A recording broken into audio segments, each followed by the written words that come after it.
जय जिनेन्द्र। मोक्ष मार्गस्य नेतारम् भेतारम् कर्म भूभृता ज्ञातारम् विश्वतत्त्वानाम् वन्दे तद्गुणलब्धये। वन्दे तद्गुणलब्धये। अनंत उपकारी आस्था के आयाम चरम तीर्थंकर प्रभु महावीर को वंदन। प्रभु की परंपरा में विचरण करने वाले परम उपकारी समस्त चारित्रात्माओं को वंदन।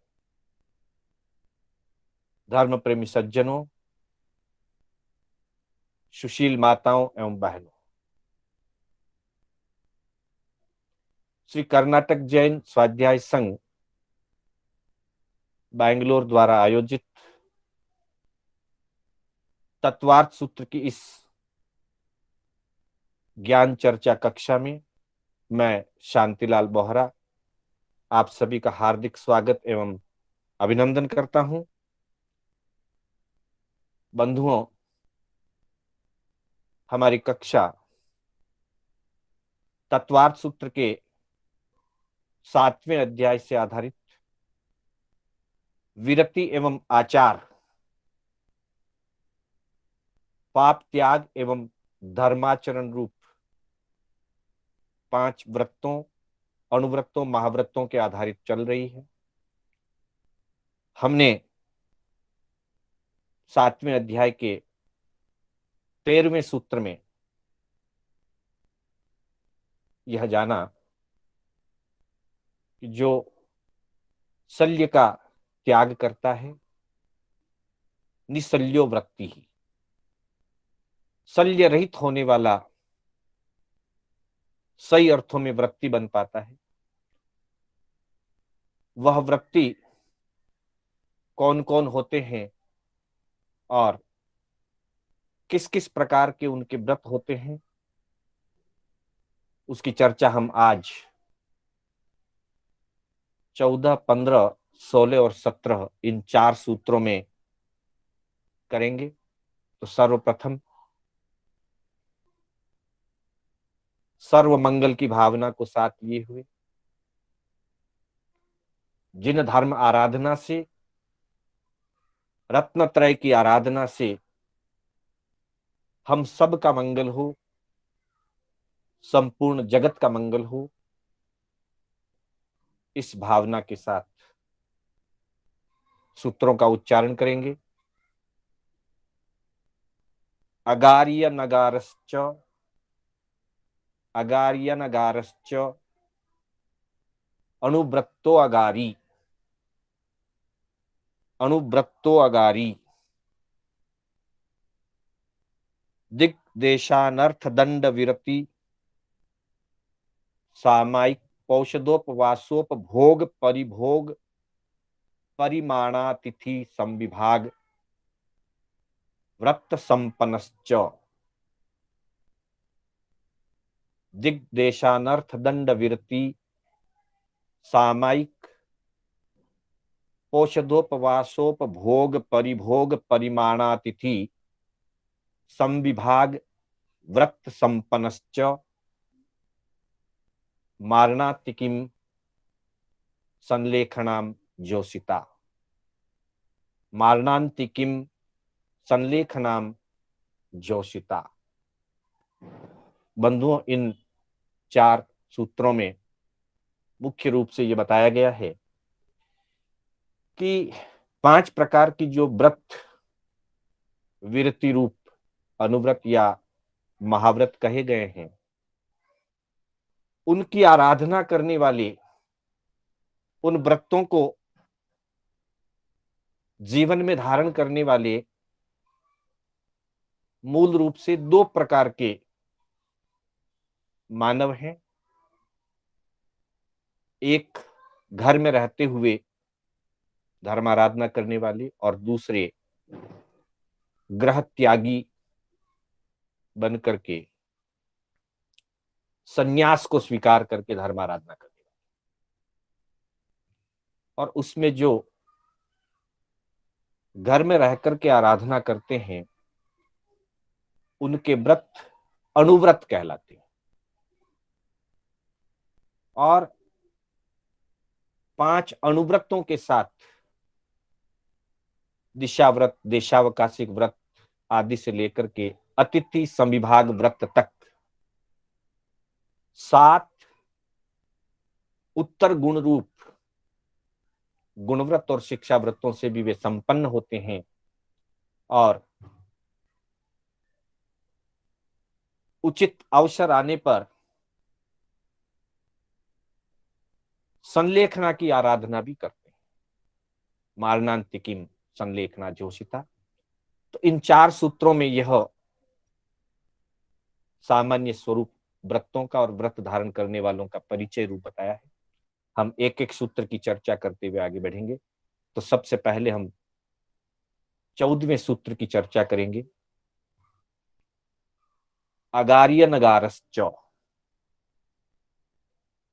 अगारी अनगारः च, अर्थात इन व्रतों की आराधना करने वाले 2 प्रकार के मानव मुख्य रूपेण बताए गए हैं, जिनको क्रमशः अगारी और अनगार कहकर के संबोधित किया गया। अगारी शब्द का अर्थ होता है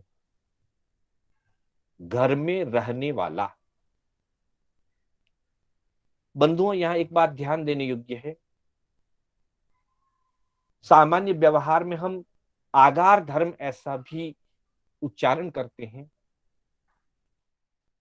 परंतु आगार धर्म ऐसा शब्द नहीं है। अगार धर्म है, आ नहीं है, अगार धर्म। और अगार शब्द का अर्थ होता है घर। आगार शब्द का अर्थ होता है छूट। छूट होना न होना ये अलग चीज है,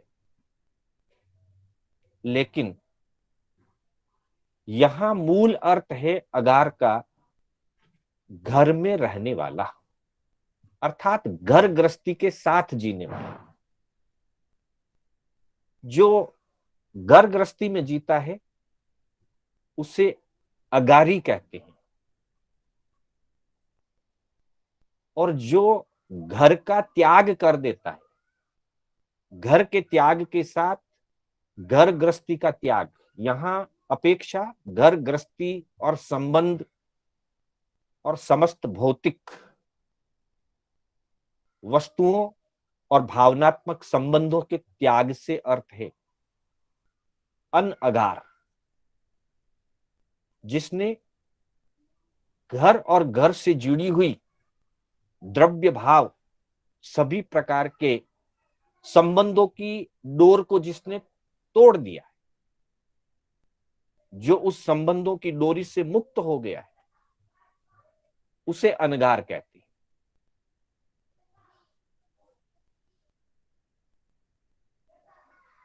अग शब्द जिसका अर्थ होता है लकड़ी,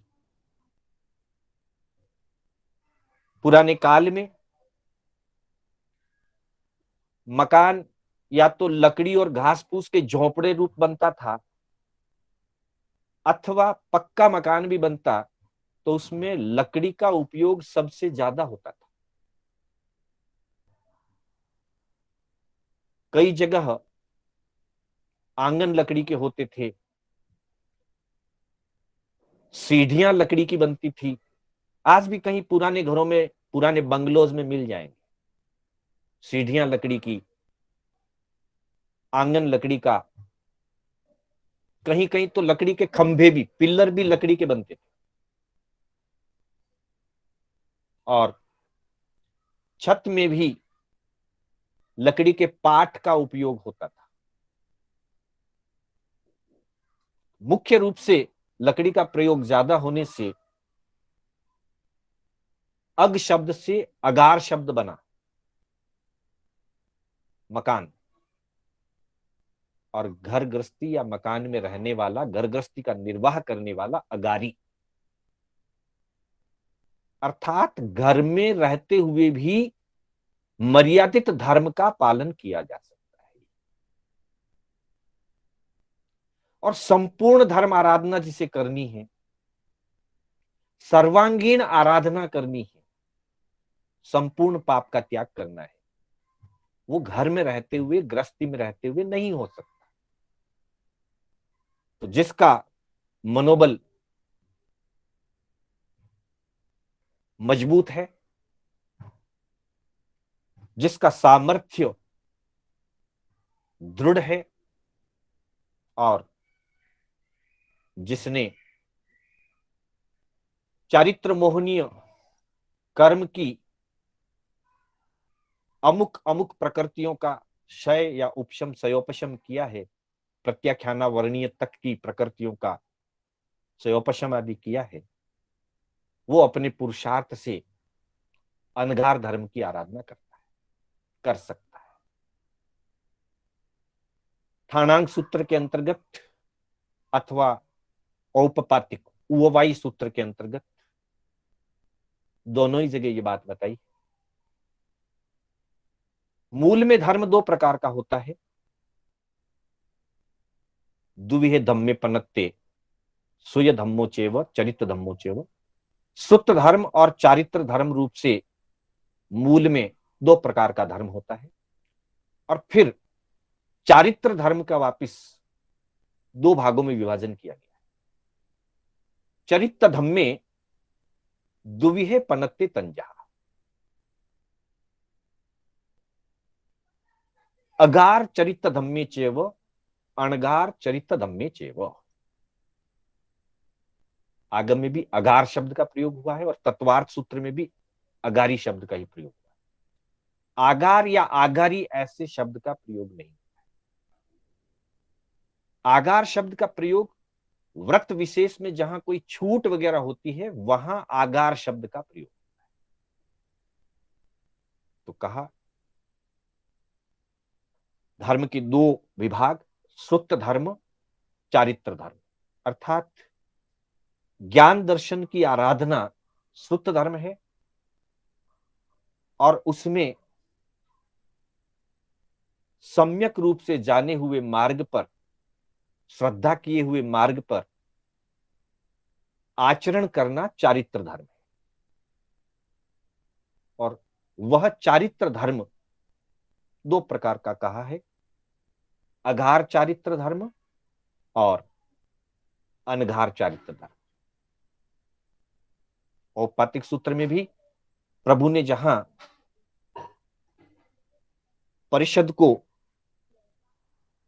धर्मोपदेश फरमाया, देशना फरमाई, वहां पे धर्म की देशना देते हुए भगवान ने तत्वों का निरूपण किया, द्रव्यों का निरूपण किया,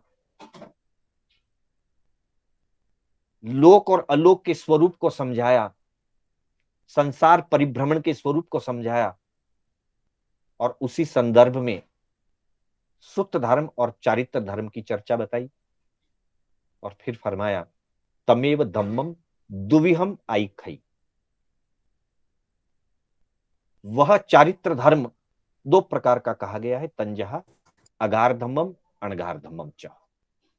एक अगार धर्म है, घर गृहस्थी में रहते हुए व्रतों की आराधना करना, अपनी सामर्थ्य के अनुरूप जितने पापों का त्याग हो सकता है उतने रूप में पापों का त्याग करके अणुव्रत, गुणव्रत और शिक्षा व्रत का धारण करना अगार धर्म कहलाता है और महाव्रतों का धारण करना अणगार धर्म कहलाता है।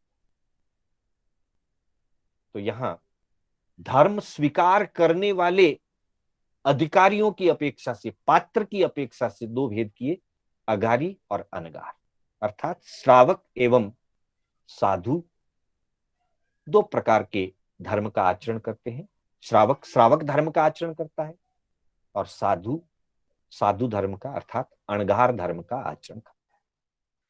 फिर अगले सूत्र में बताया 15वें सूत्र के अंतर्गत कि जो अगारी है अर्थात जो गृहस्थी है, गृहस्थी जब धर्म का आचरण करता है तो वो महाव्रती नहीं बन सकता। गृहस्थी में रहते हुए महाव्रती नहीं हो सकता है। तब कहा अनुव्रतो अगारी, जो अनुव्रतों का पालन करता है वो अगारी कहलाता है। अथवा यूं कह दें कि जो अगारी रहते हुए घर गृहस्थी में रहते हुए व्रत ग्रहण करता है वे व्रत अनुव्रत रूप होते हैं। अतः कहा अनुव्रतो अगारी, अनुव्रतः अगारी। और औपत्तिक सूत्र में फरमाया है अणघार धम्मम और अगार धम्मम। अणघार धर्म के लिए 5 महाव्रतों की व्यवस्था फरमाई और अणघार धर्म के लिए 5 महाव्रतों के स्वरूप को बताने के बाद अगार धर्म के अंतर्गत पंच अनुव्यायिम 5 प्रकार के अनुव्रतों की प्रभु ने देशना फरमाई। अर्थात हिंसा का आंशिक रूप से त्याग,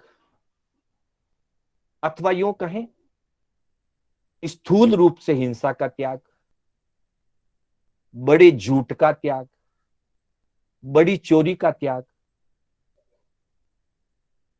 पर स्त्री पर पुरुष गमन रूप अब्रह्म का त्याग, मर्यादा के उपरांत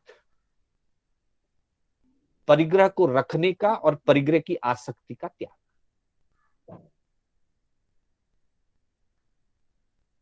इस प्रकार से इन 5 पापों का त्याग करना अनुव्रत कहलाता है। जब कोई व्यक्ति अनुव्रती बनता है तो उसके जावत जीवन के रूप में, आजीवन रूप में जो वह त्याग करता है हिंसा आदि 5 पापों का, वो स्थूल रूप से कर पाता है और सूक्ष्म रूप से अथवा घर गृहस्थी के कर्तव्य पालन में, व्यापार और व्यवहार के संचालन में श्रावक को बहुत प्रकार के पापों का क्रिया रूप से, प्रवृत्ति रूप से व्यवहार चालू रहता है। भावना ना भी हो, आसक्ति ना भी हो, फिर भी कर्तव्य और व्यवहार रूप से अनेक प्रकार के पाप अनुव्रतों को ग्रहण करने के बाद भी चालू रहते हैं, क्रिया रूप से चालू रहते हैं, प्रवृत्ति रूप से चालू रहते हैं। वैसी स्थिति में कुछ अपेक्षाओं को लेकर के, कुछ द्रव्य क्षेत्र काल भाव को लेकर के अन्य व्रतों को धारण करना श्रावक के लिए जरूरी है,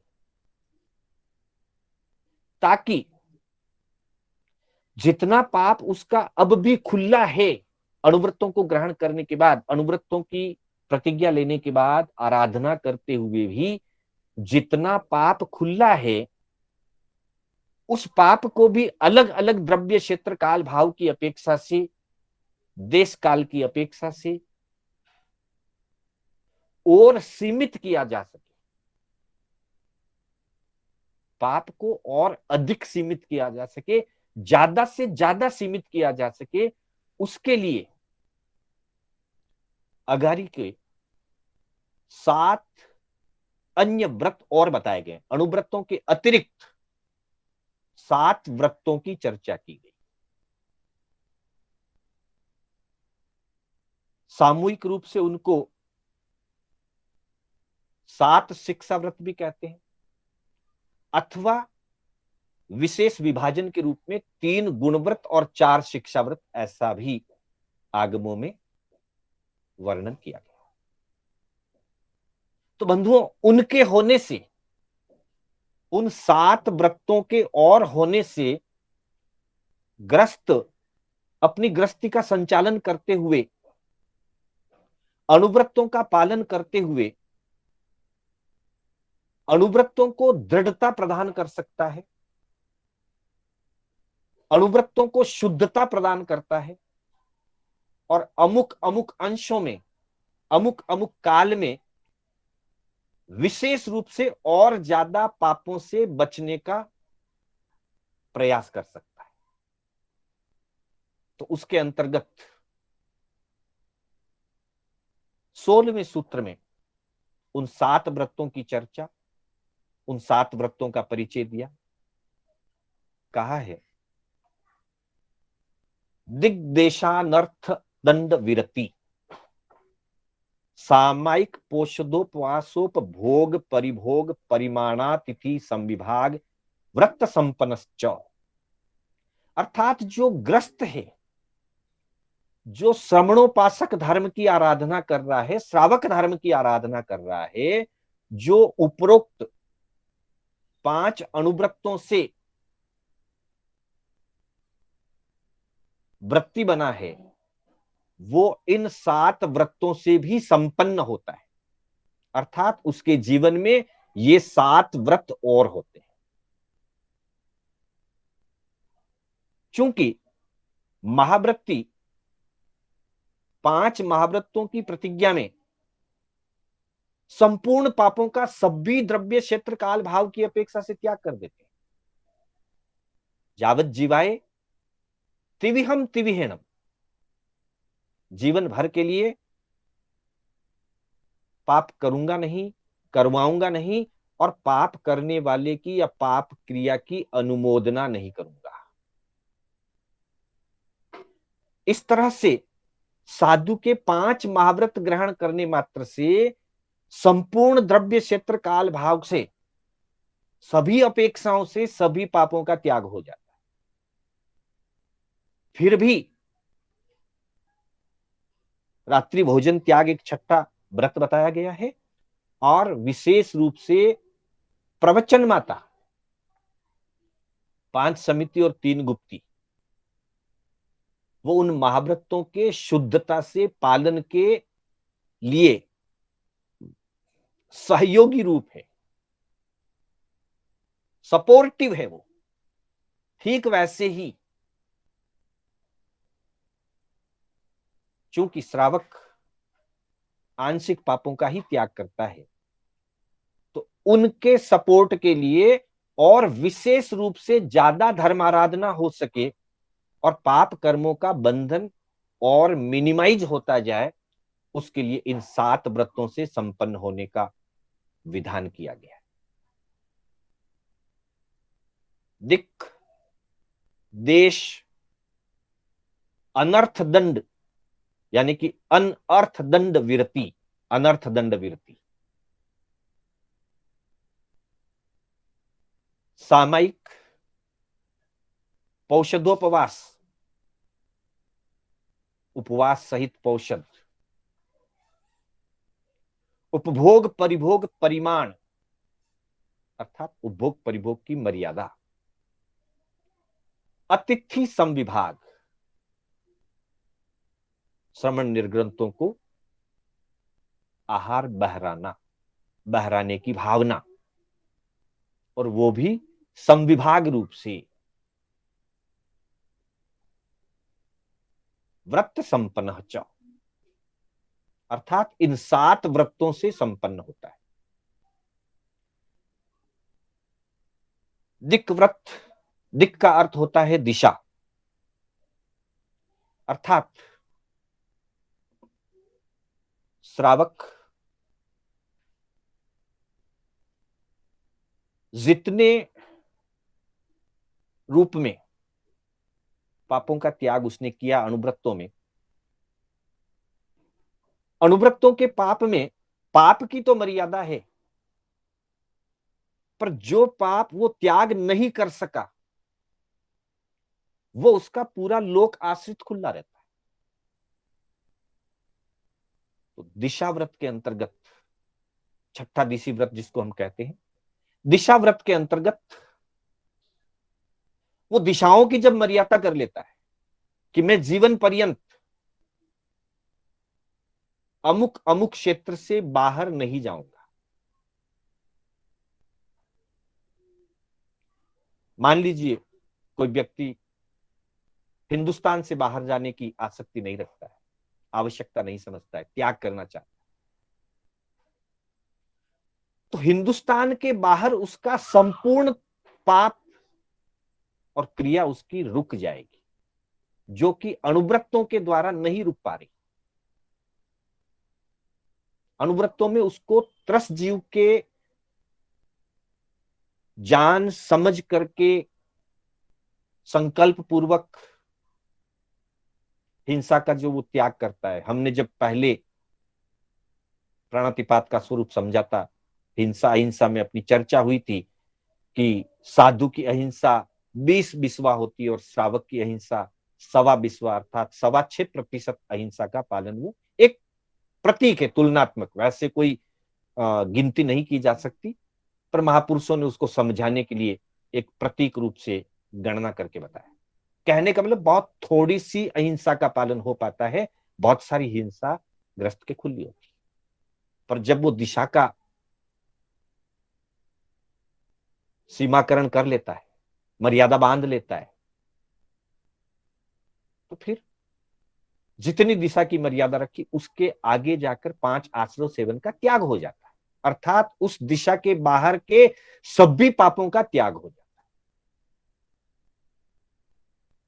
तो उसका पाप और मिनिमाइज हो जाता है। और फिर कहा देश।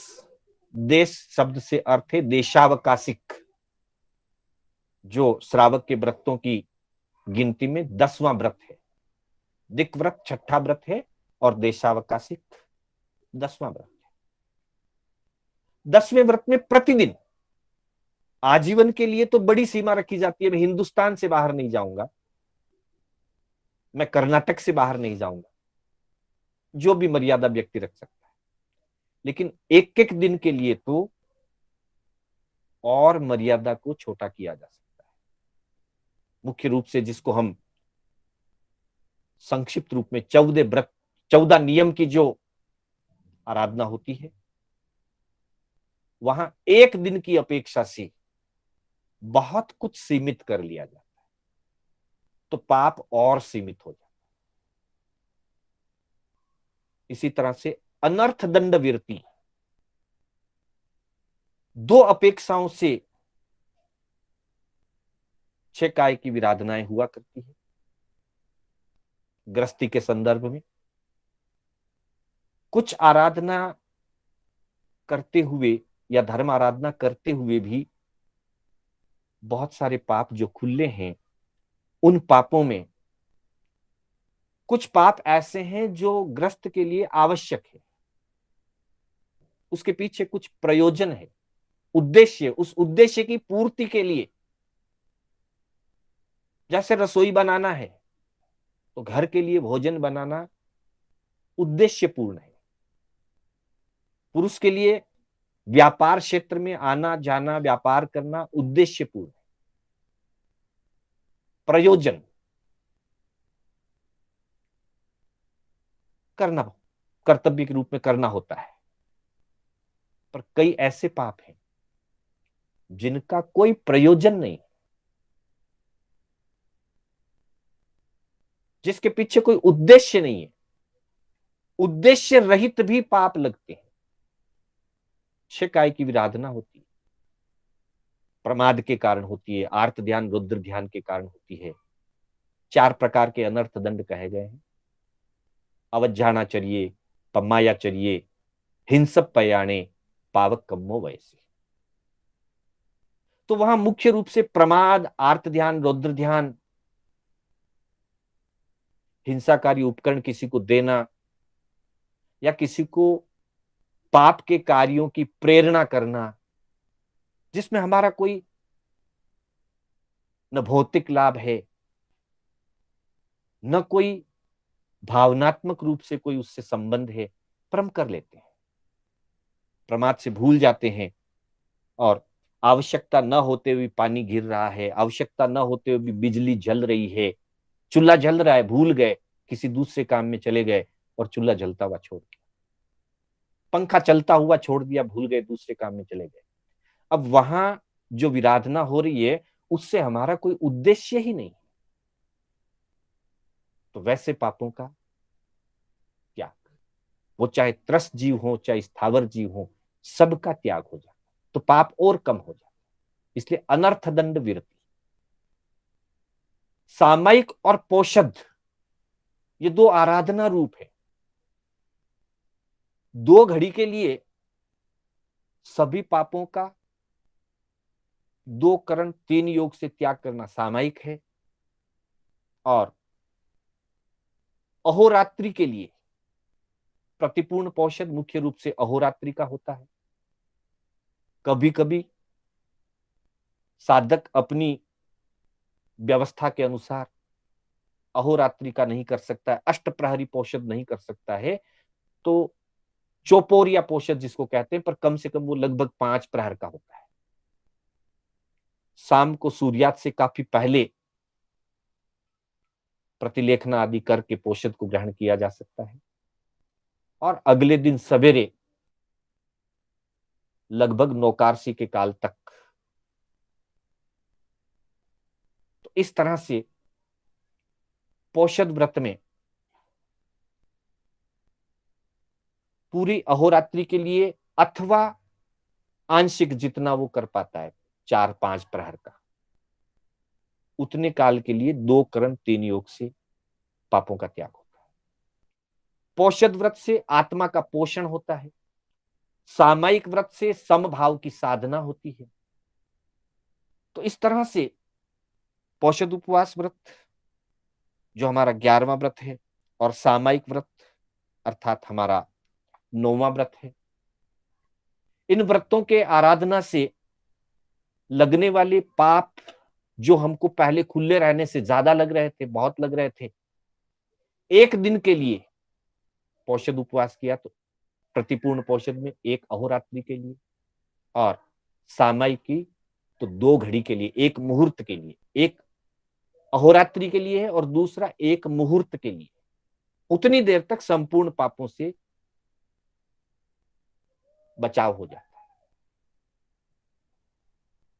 इसी तरह से उपभोग परिभोग परिमाण, 5 इंद्रियों से संबंधित और जीवन की आवश्यकता से संबंधित बहुत सारी चीजों का हम उपभोग परिभोग करते हैं, उसकी मर्यादा करना जीवन भर के लिए। जब मर्यादा कर ली जाती है तो मर्यादा के उपरांत के अनेक वस्तुओं का त्याग हो जाता है।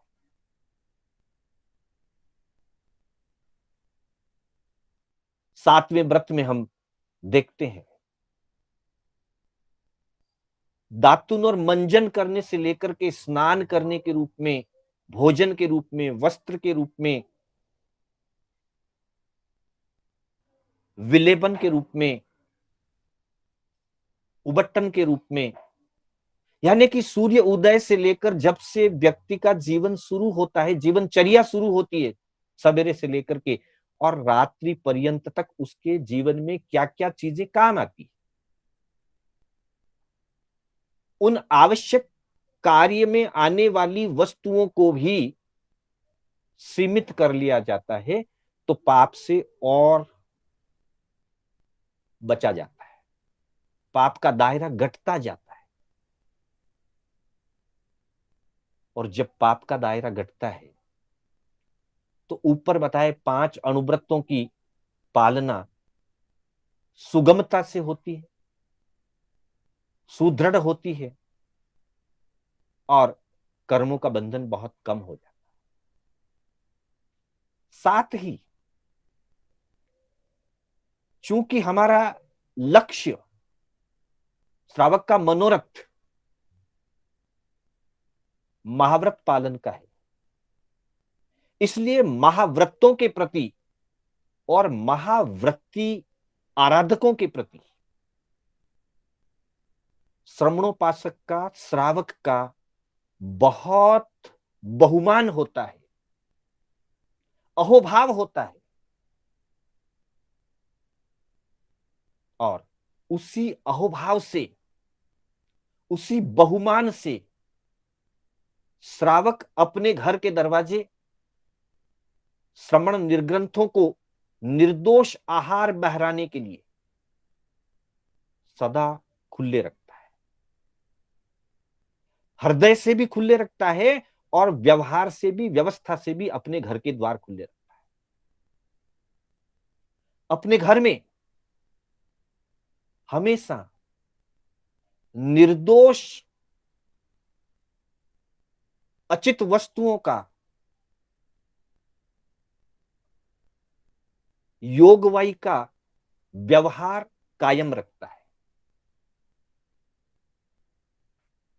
वो ध्यान रखता है कि मुनि के काम आने वाली वस्तुएं कैसे रखी जाती है, सचित कहां रखनी चाहिए, अचित कहां रखनी चाहिए, सचित अचित को अलग रखता है। वहां पर भी वो अहिंसा का पालन कर रहा है और अहोभाव पूर्वक, बहुमान पूर्वक भावना भाता है। क्योंकि मुनि तो अतिथि हैं, उनके आने की कोई तिथि नहीं है, कोई समय निर्धारित नहीं है कि 11:30 बजे आएंगे या 12:15 बजे आएंगे, शाम को 4:30 बजे आएंगे या 5:15 बजे आएंगे, सोमवार को आएंगे अथवा गुरुवार को आएंगे, कोई निर्धारित नहीं। जब संयोग बनेगा पधारेंगे। और श्रावक प्रतिदिन भावना भाता है, प्रतिदिन निर्दोष आहार आदि अपने घर में उपलब्ध रखता है ताकि कभी तो लाभ मिल सके। इस तरह से एक तरह से वो संयमी महापुरुषों के संयम यात्रा में सहयोगी बनता है अतिथि संविभाग व्रत के माध्यम से। दूसरी अपेक्षा से वो उन महापुरुषों के प्रति अहोभाव, बहुमान भाव व्यक्त करता है। तीसरी अपेक्षा से वो स्वयं विवेक रखता हुआ अहिंसा का पालन करता है।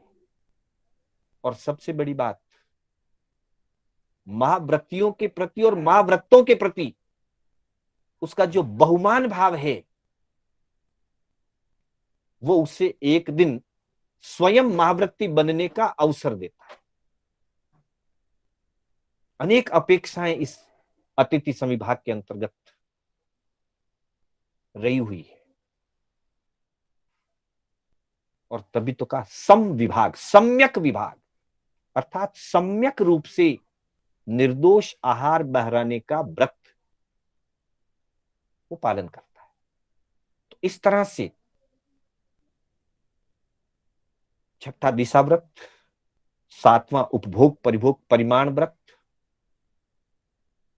आठवां अनर्थ दंड विरति व्रत, नौवां सामायिक व्रत, 10वां देशावकाशिक व्रत, 11वां पौषदोपवास व्रत या प्रतिपूर्ण पौषद व्रत और 12वां अतिथि संविभाग व्रत।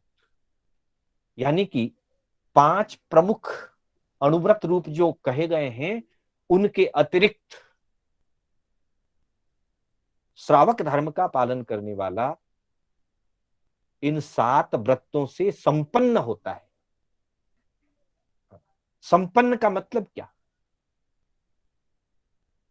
जैसे कहते हैं संपदा, तो वो 5 व्रत तो उसके मूल रूप में व्रत हैं ही, मूल नियम है, मूल गुण है।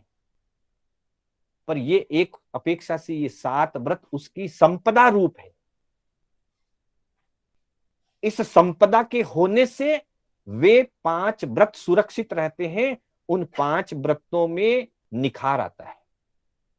इसीलिए 3 को गुणव्रत कहा है कि इन 3 के पालन से, यानी कि दिशा परिमाण व्रत, उपभोग परिभोग परिमाण व्रत और अनर्थ दंड विरमण व्रत, इन 3 गुणव्रतों की आराधना से अहिंसा आदि गुणों का, मूल गुणों का विकास होता है। और 4 शिक्षा व्रत, अर्थात आत्मा को शिक्षित करने के व्रत हैं ये। और चूंकि शिक्षा व्रत हैं, इसलिए बार बार किए जाते हैं, जब जब अवसर आता है तब किए जाते हैं। सामयिक बार बार की जाती है, पौषध जब जब अवसर मिलता है बार बार किया जाता है। देशावकाशिक व्रत 14 नियम आदि के रूप में प्रतिदिन धारण किया जाता है। और अतिथि समिभाग, चूंकि यह मुनि के संयोग मिलने पर निर्भर है, इसलिए क्रिया रूप से तो जिस दिन मुनि का संयोग मिलता है हमारी अंतराय टूटती है, निर्दोष बहराने का अवसर मिलता है। पर भावना के रूप में इसको भी रोज प्रतिदिन सुबह शाम भोजन के समय भावना भाई जाती। इन भावनाओं से और इन व्रतों की आराधना से साधक उन अपने पूर्व कथित 5 व्रतों को विशेष रूप से पालन कर पाता है। आगम में भी यही कहा गया है। आगम वचन के अंतर्गत अगर देखें तो वही जो औपपातिक सूत्र की चर्चा चल रही थी उसी के अंतर्गत बताया गया है। अगार धम्मम दुवालस विहम आइखई। अगार धर्म, ग्रस्त धर्म, दुवालस यानी कि 12 प्रकार का कहा गया है। तंजहा पंच अणुवयाइम, तिन्नी गुणवयाइम, चत्तारी शिक्षा वयाइम। 5 अणुव्रत, 3 गुणव्रत और 4 शिक्षा व्रत, 12 प्रकार का बताया गया। 5 अणुव्रत के पहले ही शुरुआत में नाम आ चुके थे। तिन्नी गुणवयाइम, 3 गुणव्रत। तंजहा अनर्थ दंड वैरमणम, अनर्थ दंड का त्याग। दिशि वयम, दिशा व्रत, दिशाओं का परिमाण। उपभोग परिभोग परिमाणे, उपभोग परिभोग का परिमाण, मर्यादा। चत्तारी शिक्षा वयाइम तंजहा, 4 शिक्षा व्रत है जो इस प्रकार है। सामाइयम, सामायिक व्रत। देशावघासियम, देशावकाशिक व्रत। पोषहोपवासी, पोषद उपवास या प्रतिपूर्ण पोषद व्रत 11वां। अतिथि संविभागी, अतिथि संविभाग व्रत 12वां। इस तरह से इन 12 व्रतों से संपन्न होता है श्रावक। और साथ ही 12 व्रतों के अलावा सबसे प्रमुख आराधना साधक के जीवन की संलेखना संतारा। तो अगले सूत्र में अर्थात 17वें सूत्र के अंतर्गत बताया गया है मरणांतिकीम संलेखनाम जोशिता। मरणांतिकीम, जब मृत्यु समय नजदीक आ जाता है, जब साधक को लगता है कि अब इस शरीर से मैं बहुत ज्यादा कुछ नहीं कर पाऊंगा, परंतु फिर भी पूर्ण रूप से दीनहीन दशा को पहुंचूं उससे पहले अभी भी कुछ धैर्य, कुछ शक्ति, कुछ बल, कुछ जागृति मेरी बाकी है। हाँ, ये बहुत बड़ी बात है। मारणांतिकी का सिर्फ ये अर्थ नहीं है कि मृत्यु एकदम नजदीक आ गई, किनारे पर पहुंच गए, बस अब मृत्यु आने ही वाली है, क्षण भर में मौत आने वाली है। पता तो चलता नहीं वैसे, लेकिन जब सारा शरीर बेढाल हो जाए, बेहोशी हो जाए, उसके बाद भी पछखाना चाहिए। अंतर चेतना जागृत हो, स्वीकार कर सकता है, हमारा कर्तव्य हमें करना चाहिए। लेकिन सुव्यवस्थित व्यवस्था ये है जहां उपासक दशांग सूत्र में अगर हम देखते हैं तो आनंद श्रावक विचार करता है कि अभी मेरे शरीर में कर्म, उत्थान, बल, वीर्य, पुरुषाकार, पराक्रम, धैर्य, चेतना अभी कुछ बाकी है, अभी है। हालांकि मैं वृद्धावस्था की तरफ पहुंच गया हूं, बहुत नजदीक पहुंच गया हूं, पर फिर भी अभी कुछ चीजें बाकी है। और जो थोड़ा ये बाकी है, इसी समय मुझे संलेखना कर लेना चाहिए। ये स्पष्ट वर्णन है उपासक दशांग सूत्र। तभी व्यवस्थित रूप से, विधिवत रूप से जीवन और मरण की आकांक्षा और आशंसा को छोड़ करके अपच्छिमा मारणांतिया संलेहना जूसना राहना, अर्थात अब पीछे मुझे और कुछ करना नहीं है। जितना मुझसे हो सकता था ज्ञान दर्शन चारित्र की आराधना जितनी हो सकती थी उतनी मैंने कर ली। अब इस शरीर से पीछे और कुछ हो सकने वाला नहीं है। अब मरणांत दशा नजदीक आ रही है, मारणांतिक काल नजदीक आ रहा है। ऐसे समय में संलेखना, जूशना, अर्थात आहार और पापों से संपूर्ण रूप से 3 करण 3 योग से जावत जीवन के लिए त्याग कर दो। कषायों को क्षीण करना और शरीर के संबंध में आहार की जो आसक्ति है, अधिकारों की जो आसक्ति रही हुई है, उन सभी अधिकारों की आसक्ति का और आहार का भी संपूर्ण रूप से त्याग कर देना। मुनि ने तो मात्र आहार रखा हुआ है, बाकी सारी चीजें पहले त्याग की जा चुकी है। तो मुनि के लिए तो मात्र आहार का त्याग करना शेष रह जाता है, बाकी तो सारे पाप दीक्षा ली उसी दिन से त्याग किए हुए हैं। पर फिर भी जीवन की अंतिम संध्या में क्षमा का आदान प्रदान करके, व्रतों में कोई दोष आदि लगे हो तो उसकी आलोचना करके, समस्त 84 लाख जीव योनि को क्षमा प्रदान करके, क्षमा याचना करके, और बहुत शांतिपूर्वक संलेखना को स्वीकार कर लिया जाता है, जिसको हम कहते हैं संथारा, संथारा स्वीकार कर लिया। और ग्रस्त है तो ग्रस्त के तो कई पाप खुले होते हैं, इसलिए पाप और आसक्ति, संबंध और आहार, इन सभी का पूर्ण रूप से जावत जीवन के लिए त्याग करके संलेखना स्वीकार किया। तो कहा मारणांतिकीम संलेखनाम जोशिता, अर्थात श्रावक की अपेक्षा से ये बात चल रही है कि श्रावक अनुव्रतों का आराधक होता है, अनुव्रतो अगारी। फिर कहा कि दिग्देशानर्थ दंड, दिग देशावकाशिक अनर्थ दंड आदि व्रतों से संपन्न होता है, और अवसर आने पर संलेखना की भी वो सम्यक आराधना करता है। व्रतों में फर्क है, श्रावक के व्रत अलग प्रकार के और साधु के व्रत अलग प्रकार के, लेकिन संलेखना दोनों के लिए एक समान है। साधु के लिए भी मारणांत की संलेखना है और ग्रस्त के लिए भी मारणांत की संलेखना है।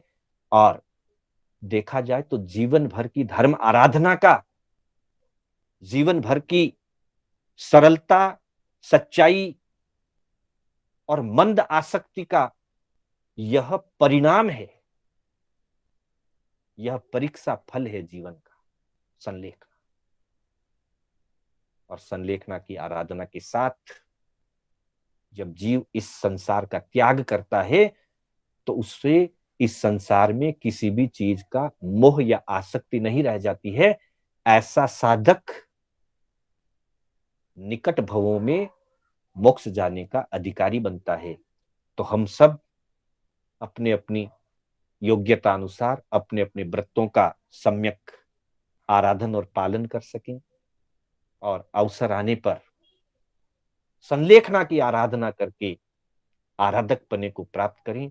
इसी सर्व मंगल की भावना के साथ अपने शब्दों को विराम देना चाहूंगा। मेरे कहने में कहीं कोई स्खलना हुई हो या जिनाज्ञा विपरीत कथन हुआ हो तो सभी की साक्षी से मिच्छामि दुक्कडम। पुनः मैं शांतिलाल बोहरा आप सभी का आभार व्यक्त करते हुए